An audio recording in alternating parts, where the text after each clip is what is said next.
Vatandaşlar, bugün 19. may. Nähili gün? Ýadynızdan çykan bolsa ýatladayın. Farhat Meymankuliýewiň tutsak edilmegine göne 2 ýyl boldy. Göne 2 ýyl geçdi. 2 ýylyň dowamında nämeler edildi, nämeler edilmedi, nämeler ediljek bolanda öňüne alındy, nähili ýalanlar boldy, nähili hakykatlar boldy. Oşolar barada aýdyp geçjek. O Farhat Meymankuliýew ýadyňyzdan çykan däldir diýip umyd etýän. O hakykyny soramak bilen elbetde ýawuz hereket diýe türkler, ýagny jistoki metod bilen ulanyp nemetdi, hapa sözler aýtýardy. Onuň hem sebäpleri bar. Öňki efirlerimizde de aýdyp geçdik.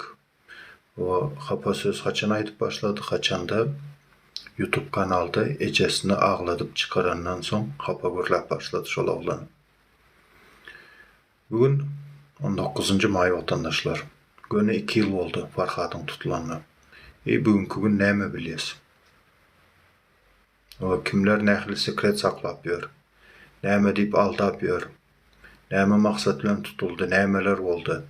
Oşolar barada gürrüň etmekçi vatandaşlar, tügeleme 10 adam bolduk. Ata-babalarymyzyň aýdyşýaly dama-dama köli bolar diýişýaly, ýoş-ýoşdan jemlenip otyrys. Bereketler. Hawa vatandaşlar, 19. may Farhat Meymankuliýewiň tutulan güni. Hawa. Käbir maglumatlara görä tutulan güniň ertesi güni Türkmenistana deportasiýa edildi. Bereket, dogry. Käbir maglumatlara görä bir günden soň o deportasiýa edildi. Tam gowma. Şükür oňat elbetde. Bagyşlaň men kommentariýa kan bir üns berip bilemek, ýagny hem gürläp dursam hem kommentariýa okasam birazrak gowa nagruska bolýar. Üns pikir bölünýär. O Farhat Meymankuliýew tutulandan soň o orta çykyp ýalan gürlänler boldy da Farhat Gülliýaly elinde Şwitsariýadan berilen halkara goragy bar. Şoň ýaly dokumenti bar. O ene ýakyn günlerde çykmaly. O şonuň ugrunda 2 sany halkara derejeli adwokat işläp oturdyp adwokatlary howadan ýasan adamlar boldy. Adyny gizläp oturjakda delegeske ýermi ýok. O dowlata lideri, özüni lider diýip atlandyrýan Murat Gurbanowyň o aýdan sözleri. Ne yakında çıkacaktır. Biz kontrol edip dururuz resmi taraptan bolanda vatandaşlar eli dokument alıp dokumenti okasa men gördüm şu dokumenti bulayam resmi deyip şonda aýtsa bolýar. Biz resmi taraptan biz kontrol edip dururuz. Farhatda işsad etmezler. Farhatda Şwitsariýadan berilen dokument var. O yakın wagtda çıkmalı. Hatta ine Şwetsiýada diýen wagtdan boldy. Aydın. Farhat nerden näil boldy, näme diýär? Farhat Türkmenistan'da diýen, bize gelen gowşan maglumatlar boýunça Farhat Şwetsiýada. Şwetsiýa bardy. Biz häzir onu gözläp ýörse, şo ýerde kamppa, ýani migrasiýon kamppa. Şo ýerde biz gözläp ýörse, biz tapdığımız videosunu size görkezdik. Bir eýýam Türkmenistana gidip barmaly ýerine baran adama 4 aýlap aldap ýöredi halkyň öňüne çykyp.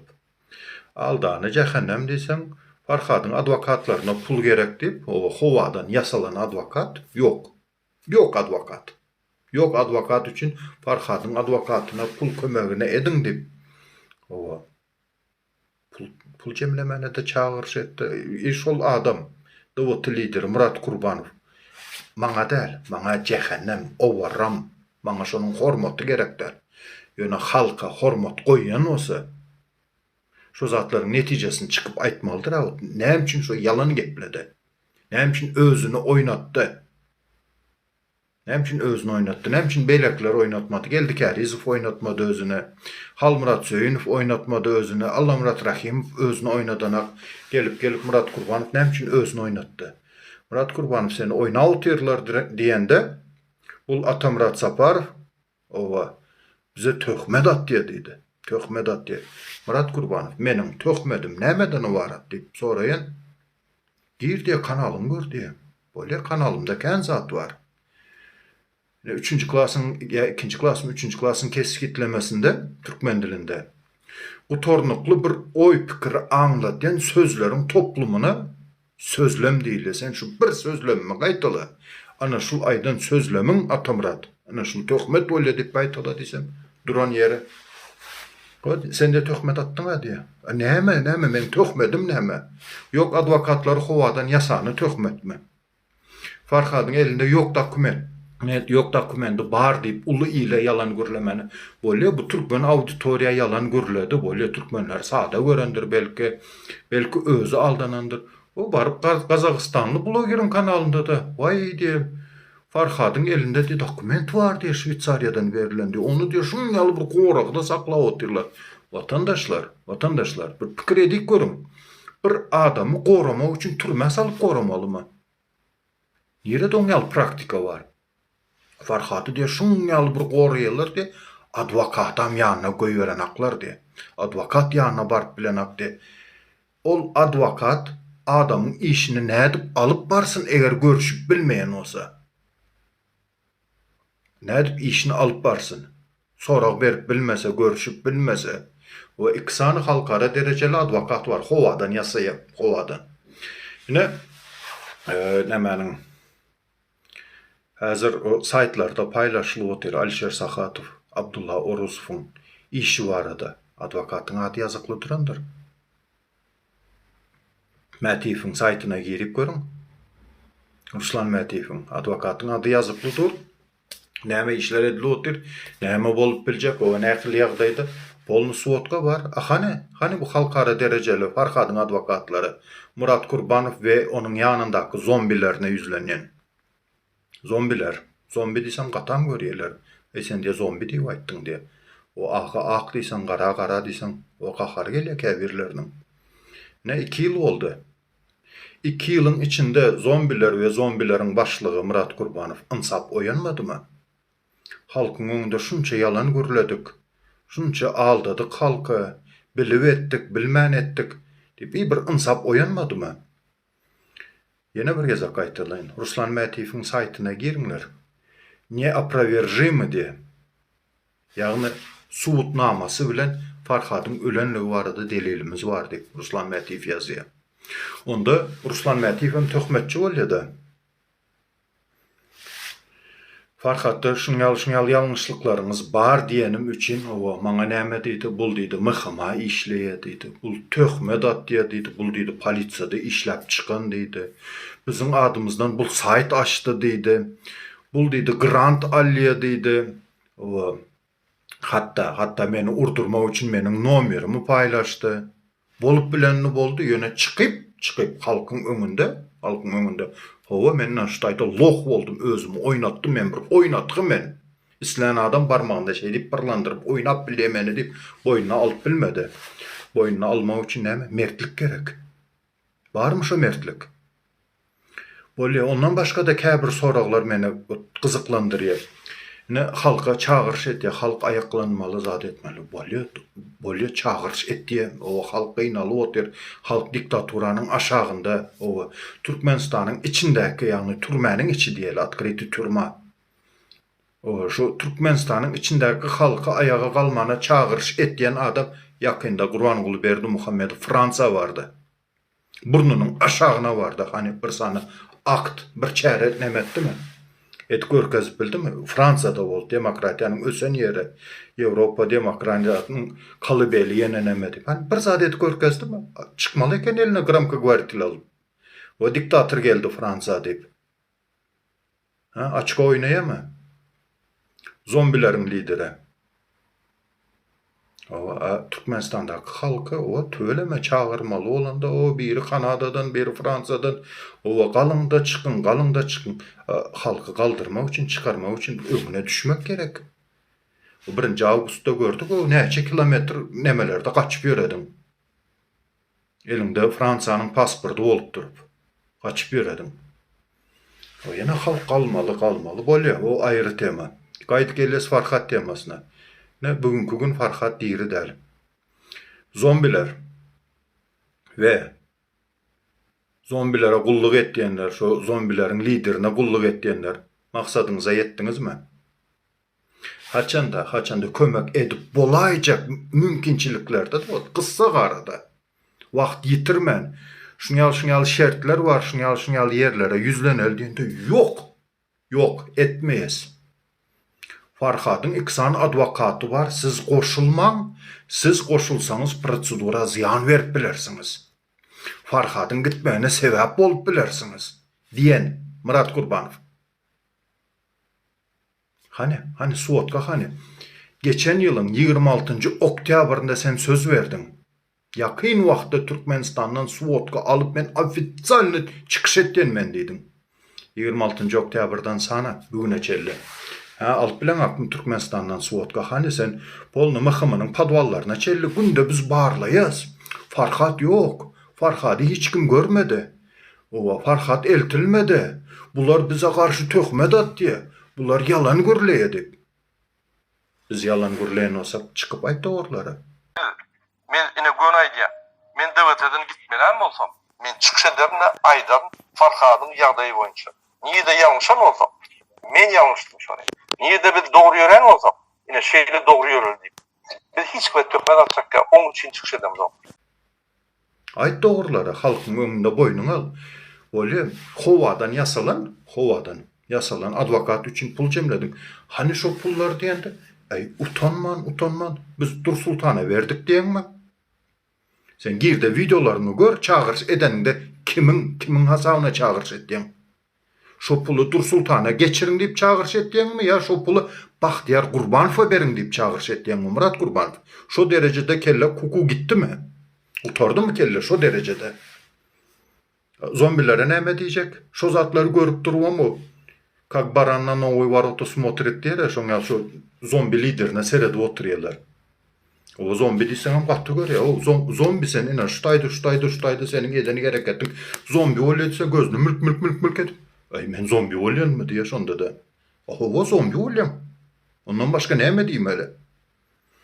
Misal getirdim men hatta. Biz de advokat bilen gürleşdik diye Murat Gurbanow seredin. Howadan yasalan advokat bilen bilemek, ruh bilen gürleşýärmi? Biz de advokat bilen gürleşdik. Farhat çıkarmy ýakynda? Howa çıkar. Aktivistlik işin dowam edermi? Howa dowam eder. Söwüben bilermi? Howa söwüben biler diýip de advokat bize jogap berdi diye. Mal bolmasaň, zombi bolmasaň, Murat Gurbanow nämeler diýip dursun diýip. Ýandaky zombiler aýtmaly şonu. Murat Gurbanow näme diýip dursun? Dünya tarihinde, dünya standartında hiçbir dövlette, hiçbir edara, budakta sövmene ruhsat berilmeye. Sen yalan gürle otursun deyip aydıp bilmediklere zombi değil ya. Zombiler eşitip koyun. Maksadınıza yettiniz mi bugünkü gün? Men şu 23. mayda, Farhat 19'unda tutuldu, 23. mayda geçilen Zoom'da men nähil jowranyp aýtdym. Adamlar dedim. Bu dünyanın manısı yiyip içip mest olup yaşamak değil dedim. İzinde perzent kaldırmak dedim. Şol oğlanda perzendi yok dedim. Prinsipleri kıra koyalı dedim. Yok, sizin etcek hareketiniz ziyan verir.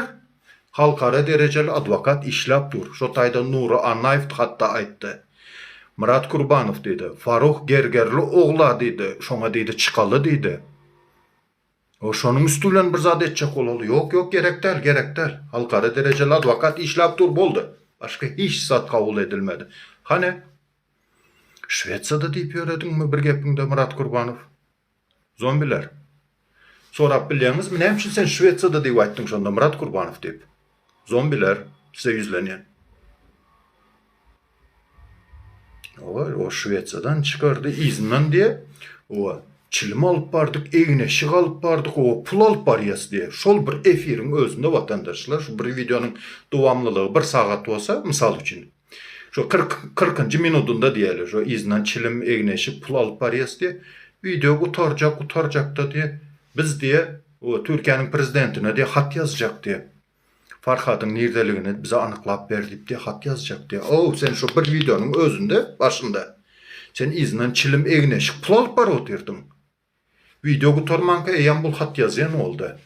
Hatta öz gepinin nirde yalan gurla otir. Nirde hakikat aydı otir. Şu kelle kutaran şu derece. Kaptalına alan bir 4-5 tane zombini. O yaşasın şu zombilerim kolda yedip. O bir zombiden daha sonra o Antalya'da ağaçta çörek ösüyen neme, ağaçta kartoşka ösüyediyse anan yan mı diyse Murat Kurbanov aytsa anan yan diye o. Murat Kurbanov aytsa ağaçta kartoşka ösüyedip şoňa anan yan zombilerim var gynansak da. Töhmet atyan diye töhmedim näme diýen? Näme töhmedim diýen duran ýere buksavat edip başlaya zadni verip. O vatandaşlar Farhat Dordiýew ýitirdik. Ana girin Ruslan Mätiýewiň saytyna. Ben bu videonu YouTube'da koyarım. Komentariya bölümünde zakripit edip şu in yokarda şu saytın sılkasını şu yazıklı yerine ben paylaşarım. Комментария бölümüne girip okak görün. У нас есть неопровержимые факты о том, что Farhat нету живых. Farhat'ın diýildi barada anık maglumatımız var. Hatta türmede yetirmediler. Şu izolasyonuna neme, sizomu nemeden hatta türmede var yetişmedi. O şoňaly neme umuman yazgysy var. O olam töhmetçi bolýan onda. Zombiler size sorak. O ne bugünkü gün 19. may vatandaşlar 2 yıl. 2 yılın içinde insağı oyanmadık adamda bolýa meni boş verin. Bolýa meni erwet görsün, yaman görsün ýöne halkyň öňünde halka eger gram uwajenýasy bar bolsa, gram hormaty bar bolsa, men halkyň öňünde men yalan gürledim.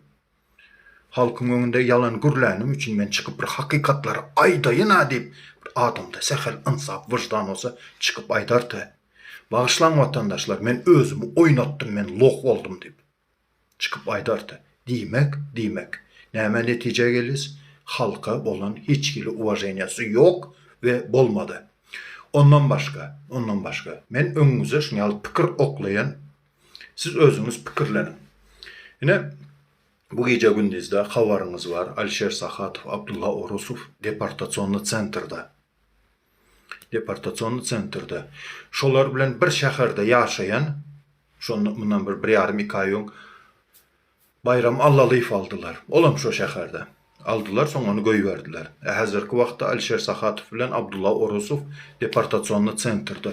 Ýöne şol şäherdäki DVT aktivistine degen aklar. Случайностmy, совпадениýemy, göze ilmedimi, başka sebäpmi? Bunu siz pikirlenin. Ýanky pikirim üstüne ýene bir goşjak pikirim. Если ДВТ кого-то захочет депортировать, это сделает быстро и красиво diyen sözlerin avtoru hem Murat Kurbanov'dur.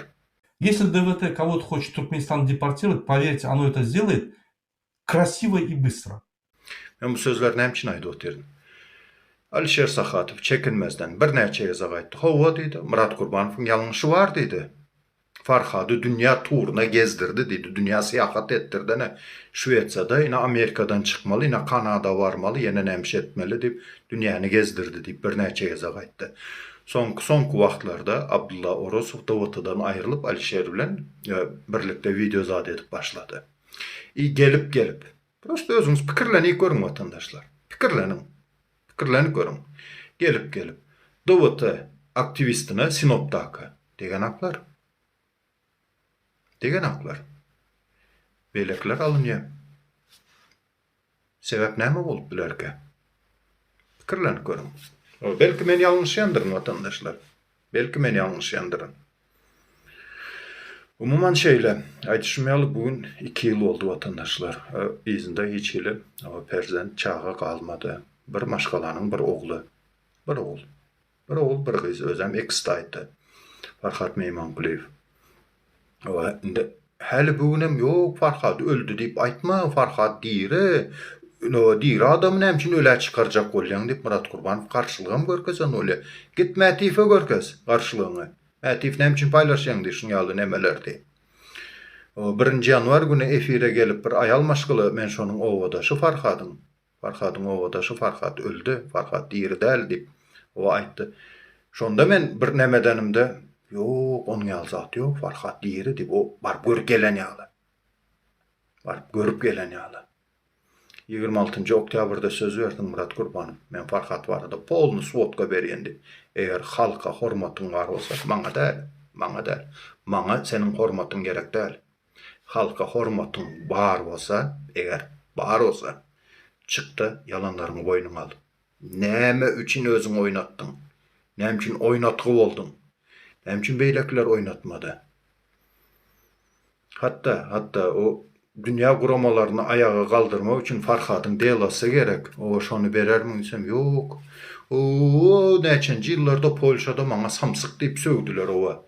O täjiklere bu samsyk deyip aýtdy deyip öz prinsipini, öz şu samsyk deyip sögülen yüreğin, kara yüreğinden çıkart bilen o içi karalığından. Şu samsyk deyip sögüleni üçün bir adam ölüme gideversin. Yöne sana prinsipin важно. Prinsipin zerur. Sana samsyk deyip sögüldi. O adama Farhat'ın delasını versen Farhat'a kömek ediler. Sana prinsipin важно, bir adam ölüme gideversin. Diktatörün kanını pençesine gireversin. O sana hiç bildirýän ýeri yok. Yani sen prinsipin важно. Sana samsyk deyip sögdüler, sen o adama Farhat'ın dasiýasyny berersin mi? Murat Gurbanow. Ha bugünkü gün oňat boldy, endi maşgalanyň bir ogly ana mazarda ýatyr. Senin ve Farhat Genjiýew diýip aktivist diýip görkezýän Murat Gurbanow. Bilemek aktivistliğini yirdi onun. O Yunus diýip özüne at takyp beren. Maşeýnik özüň ýaly.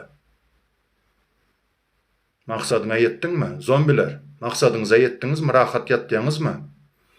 O ýene täze näme zombiler o dini öňe tutup ay diýe, ine diýe, dinimizde diýe geçirimli bolmaly biz. Dinimizde biz geçirimli olmalı. Geçirimli bolmalı, doğru. Dinde bar şol. Geçirimli olmalı. Yöne haçan geçirimli olmalı. Yanlışına düşünen adamın, tova gelen adamın yanlışına geçirimli geçsen, ana ol doğru, dine doğru geldi. Bir adamı ölüme koyveren adamın nämesini geçirimli geçecek? Haksızlığa susan, dilsiz şeytandır diye. Haydi dinimizde diye geçirimli olmalı, vay. Boldu edelinde, yattan çıkaralı. Vay de görmezden geleli şu zatları. Görmezden gelecek olsanız onda. Hani Serdar Berdimuhamedov, Gurbangulu Berdimuhamedov halkı kısı otur. Ezi otur halkı. O zatlar ama da görmezden geleli. Gözümüzü yumalın da polnu. Yok özümüze vıygıdını olan da görmezden gelmeli. Özümüze vıygıdını olan da. O nehli o prinsip. Ondan başka Murat Gurbanow. Demokratiya, ana bizde demokratiya gutardı, demokratiyadan demokratiya geçtiniz, bireyem. Demokratiya da yiyorsunuz, demokratiya yok, demokratiya oldu. Demokratın funksiyası näme? Götörmek. Kim götörse demokrat olsa, şonunki doğru. O demokratiyadan hiç zat kalmadı.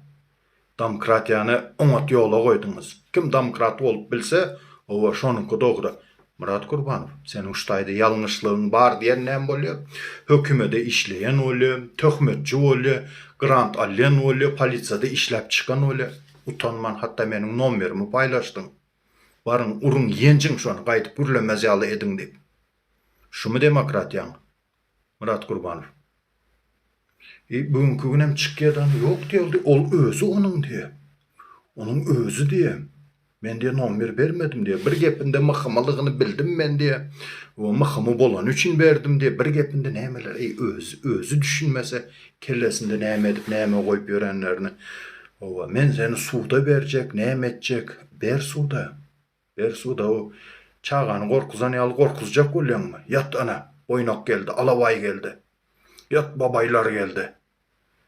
O dip o çağa gorkuzýarlar. Ay men seni suda bererin diýse, o atamrat gorkar, ümsümjek oturar diýip pikir etdiňmi? O oýunjagyň başga ýerde oýna. Dowlata lideri we dowlata zombilere. Umuman şeýle vatandaşlar, köp wagtyňyzy alyp oturmaýyn. 19 may 2 ýyl boldy Farhat'ym tutulanyna. 2 ýylyň içinde anyk, keskitli, nagt jogap görmedik. Diňe aldy. O diňe yalan gürrüňler, ay ine uluslararası koruması var. Şwitsariýadan berilen. Ol şuň ýaly bir goragyň astynda dip. Girin YouTube kanalyna. O doğru demeler, videoları. Yerin seyredin. Şonça aldandan son halka, şonça aldandan son birazcık insaf etse onut adam. Birazcık insafı gelse onut. İnsaf ne işlesin? Yok diye bul diye grant alyam. O bu bize töhmet at diye. Ay nemeler diye utanma diye adam bir namus olsa bolyer eken. Hakikat. Bir namus bolsa bolyer eken. Zarina ahtiyamı al. Adına çağıralım.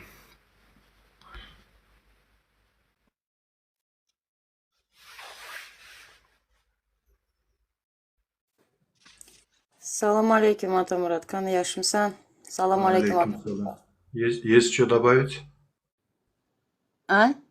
Есть что добавить, сказанное Да, мной? добавить много чего можно насчет Мурат Курбановича. Как ты знаешь, я тоже была раньше в ДВТ. Benim beçemi de dediler bunlar. Yok Atamurat'ın kızı deyip. Hatta ya Murat Kurbanoviç'e sama lično звонила. Murat Kurbanoviç bak diriliş hakkında yalan gepler sözler başladı. Bak beçemi diyor tuttular. Yani примите меры aydan vaktinde даже ничего, понимаешь? Ya sen kimsin lan beçemi ortaya koydular da arkalamadınız. Zon başladı. İki beçenin arkasındayız. Aktivistlerin arkasındayız. Nerede? Farhat nerede? Doğru söyledin Atamurat. Doğrusu. Şimdi beçeler var. Alişer ve Abdullah. Депортационном лагере. Почему? Это как ее? С ним вместе выходит же. Adı ne onun? Abdullah mı? Yok. Kadın var ya. Ne o? Nurcan Apa mı? Почему Нурджан своего этого плакат выходит, пикет делает постоянно? Почему она не делает тех активистов, которые ушли, которые сейчас в данном моменте в депортационном лагере? Почему они не выходят каждый раз, хотя они могут Атамурат там сделать, понимаешь? Мы пошли в консульство, избили. И моих детей избили, тебя, Дурсултан. Мы здесь не можем ничего сделать. Если были бы мы там же, где они, каждый раз мы выходили бы, понимаешь?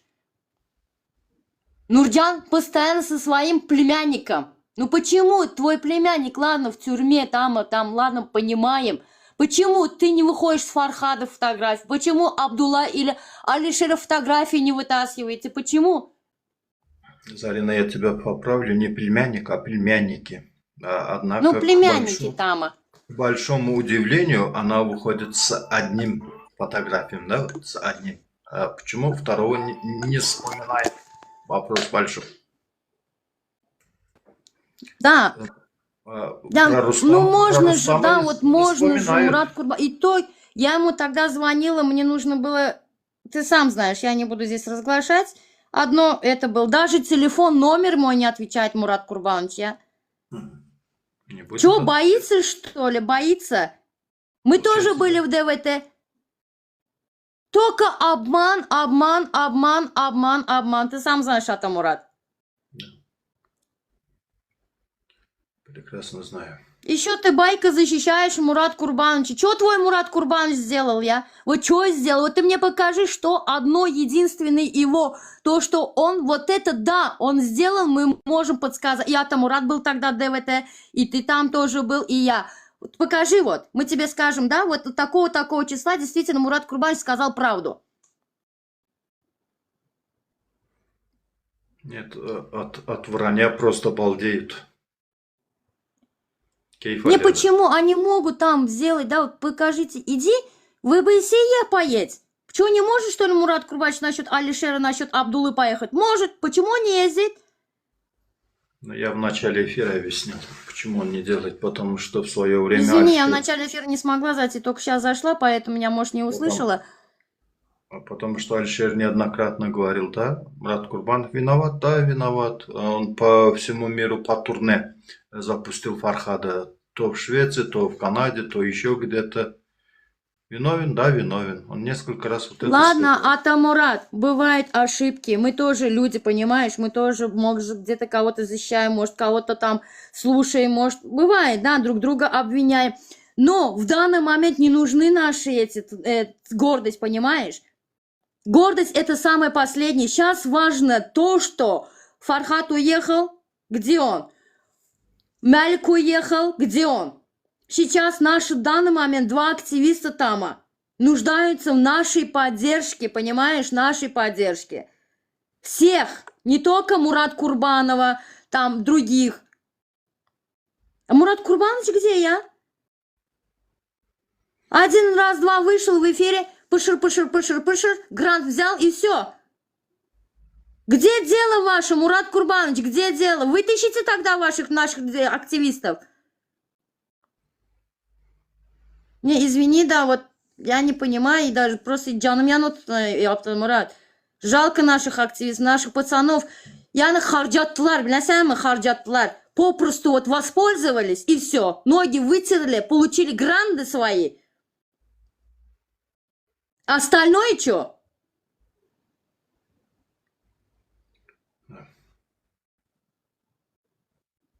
Кто за нашей спиной? Кто? Где вы все? Ладно. Самый надежный, ладно, там, я, Атамурат, это, извини меня, хрен с маслом, да, вот наш самый главный, вот, Алишер Сахатов, 4 tane бечесі бар, етіп қалады. Разрушается семья, дети без отца останутся, просто-напросто убьют их, Атамурат. Я же говорил, Где вы люди, извини меня, Атамурат, да, вот то, что я сама как мать, где вы люди? Эти наши активисты, это ваши голоса, которые вы не можете сказать. Мы все говорим, мы и Атамурат, и Дурсултан, и другие активисты, и Алишер. Почему сейчас в данный момент кто-то, но под ноги флаг топтал, активисты плохие. Да, Атамурат, смотришь, да, и ТикТок, Байрам, Нуры, Айрам. Ладно, один какой-то попался, Чурик Эльма, но не значит все активисты такие, понимаете, не значит. И не надо обсуждать в ТикТоках, вот, активисты все такие. Нет, мы не такие, мы из-за вас вышли на эту дорогу, мы из-за вас, чтобы ваши голоса услышала вся страна, чтобы изменилось, чтобы ваши дети жили хорошо. Чтобы эти матеря приехали к Лёс Мезара хотя бы дуа окумая, понимаете? Кому надо, поймет, кому не надо. Хоть 100 лет будешь повторять и не поймет. И спасибо хотела сказать здесь в эфире тем, кто поддерживает действительно наших активистов, Алишера, Абдулу, других активистов.